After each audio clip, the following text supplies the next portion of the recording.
Fala família evolutiva, beleza? Aqui é Rafael Rosas e nesse vídeo eu quero falar sobre dois temas de toque que incomodam muito as pessoas e que a maioria das pessoas que sofrem com isso acreditam que é um problema delas, exclusivo delas, e que outras pessoas não têm esse tipo de pensamentos, né? Não sofrem com isso.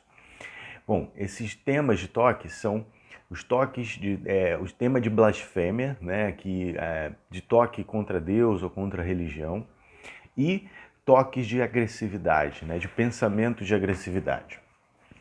Eu vou falar um pouco sobre as possibilidades, né, de cada um desses toques, né, como que eles podem se desenvolver, e eu vou dar dicas também no final de como você pode conseguir superar esses pensamentos obsessivos que geram tanto sofrimento. Bem, o toque de blasfêmia, né? Enfim, eu tive alguns conflitos, né? Considero isso, né? Alguns conflitos em relação à religião, a Deus, na minha infância, na adolescência. Não considero esse tema na minha vida um toque como eu acredito que ocorreram em outras situações, como o toque de tema homossexual, enfim. Mas a agressividade sim, né? Essa questão do pensamento agressivo sim. Mas o toque de religiosidade, né? O toque de blasfêmia, o toque contra Deus, é algo que pode ser superado. O que eu entendo é que existem temas, diversos temas, como temas de verificação, que é um dos temas do toque, onde a pessoa fica verificando coisas, como verificar se fechou o clique do gás, como verificar se fechou a porta, né? E verificar outras coisas. Existe toque de contaminação, que a pessoa que lava as mãos, a pessoa que sente sintomas de doenças, quando ela ouve, quando ela lê sintomas, né? Aquele tipo de pessoa que geralmente quando toma um remédio, lê os efeitos colaterais, começa a sentir, mesmo que de fato não estejam existindo, né? Existem também pessoas que no caso não sentem sintomas, né?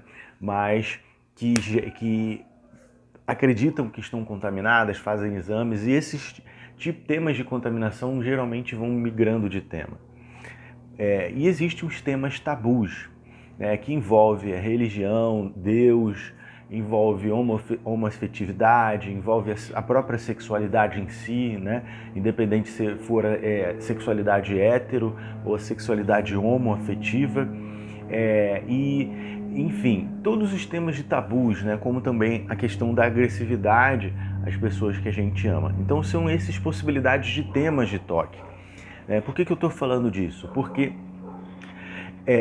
não é exclusivo seu, saiba disso. Existem muitas pessoas que passam por esse mesmo problema e ainda vão passar, porque o transtorno mental é uma forma de evoluir, né? A gente tem duas formas de evoluir. Pela boa vontade, fazendo algo que gere prazer, ou pela dor, pelo medo, né? Que vai gerar incômodo, ou pela ansiedade, que vai gerar incômodo para a pessoa se movimentar e evoluir, né?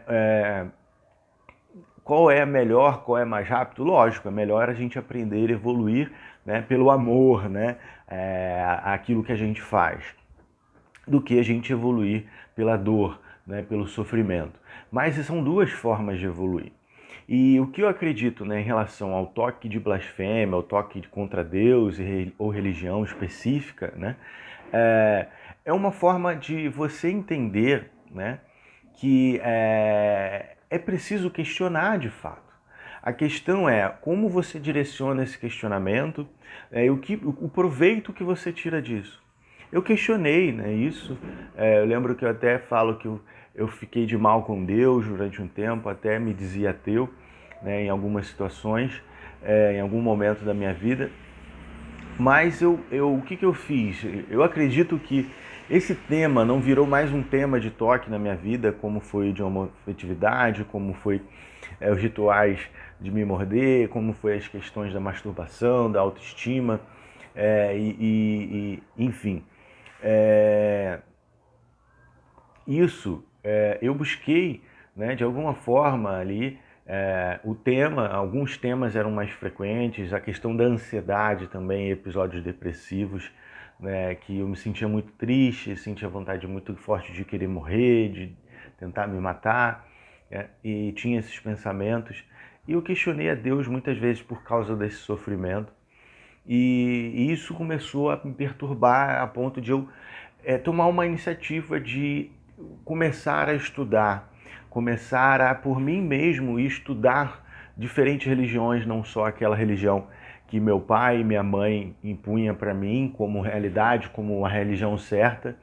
E no caso, meu pai é católico, minha mãe é evangélica, e eu não concordava com coisas de ambas as religiões, né? Como a gente, se a gente for parar e pensar, a gente sempre vai discordar de algo em todas as coisas, né? Não tem como a gente concordar 100% com todas as coisas. Nada vai agradar todo mundo ou vai agradar a um indivíduo em todas as coisas, né? Se você observar bem, se isso fizer sentido, essa observação para você, você certamente vai encontrar algum defeito ou, melhor dizendo, algo que pode ser melhorado. O que isso quer dizer, né? Um defeito, quando você vê um defeito, muitas das vezes esse defeito, na nossa visão, né, naquilo que a gente aprende em relação a erro, a defeito, é algo que nos rotula, algo que nos sentencia a uma vida de erros, né? Como se você não tivesse o direito de errar, como se pessoas inteligentes fossem só aquelas que acertam, ou coisa boa é só aquilo que é 100% bom, né, que não tem nenhuma falha. E não é verdade. Tudo que é desenvolvido pelo homem, e a religião é algo que foi desenvolvido pelo homem para se religar a Deus, então esses são meios que vão ter falhas, ou melhor dizendo, algo a melhorar. Quando você vê a falha nesse sentido pejorativo, rotulador, né, e sentenciador, condenatório, você acaba acreditando que existe uma falha que não pode ser mudada, então você não se agrada com aquilo e a própria mente, seja de forma consciente ou inconsciente, vai questionar aquilo. Então, busque estudar, né? Se disponha a conhecer outras religiões, né? Por exemplo, eu não estou querendo influenciar nenhuma escolha de religião ou não, mas eu fui estudar em candomblé, mesa branca, kardecismo, fui estudar testemunho de Jeová, né? Fui estudar Assembleia de Deus, visitei outras igrejas batistas, eu visitei todo tipo de igreja que eu olhava assim, eu vou nessa aqui. Algumas eu frequentei mais, outras eu só visitei. E o que eu mais me identifiquei, na minha experiência, isso pode ser diferente para você ou pode ser igual, foi questões sobre espiritualidade, não o espiritismo kardecista em si, também, né, isso foi interessante, mas eu não me denomino espírita kardecista, né? Eu sou espiritualista, eu pratico o que eu vejo como exemplo do Evangelho de Cristo, mas sem também querer entrar nessa de eu sou evangélico, porque o Evangelho também foi uma criação do homem. Jesus Cristo nunca falou, né? Fundou um cristianismo, né? E o Evangelho é algo que não se limita à religião, né? É uma prática, né? De iluminação, de crescimento, enfim. Mas eu também não gosto de me rotular nesse sentido, porque eu acredito que se rotular limita muito a nossa percepção. Eu aprendi isso. É, e é, Lógico que existem alguns rótulos que a gente se identifica, né? E a gente pode utilizar isso ao nosso favor. Agora, se rotular por rotular, né? Nesse sentido, é uma escolha, é sempre uma escolha, né? A gente tem que entender isso. Que vestir a camisa é uma escolha, né? Se rotular é uma escolha. Primeiramente que nós não somos garrafa ter rótulo, né? Nós não somos embalagem para ter rótulo, nós somos seres humanos. Um ser humano é muito mais complexo do que uma garrafa ou uma estrutura criada para reservar algum tipo de substância, alimento, bebida, né? Enfim. Você pode utilizar os rótulos ao seu favor, isso é uma visão diferente. E essa questão de ver que existe algo a melhorar, eu vejo no sentido de você usar ali o seu livre-arbítrio, né, a sua capacidade de discernimento, para escolher fazer diferente ou, né, na sua visão, fazer algo de melhor para melhorar esse ponto que você vê como negativo na sua religião. Talvez você não vai conseguir mudar a verdade sobre a sua religião, aí, né, você tem que ver qual é o seu objetivo também na vida, né? Talvez seu objetivo é ser um pastor, ser um padre, enfim. Né? A gente vê exemplos aí de padres e pastores que mudaram um pouco essa questão fixa desse estereótipo, né? De cada uma das igrejas, seja uma igreja evangélica, seja na própria igreja católica, né? Enfim. E o que eu mais me identifiquei foi isso.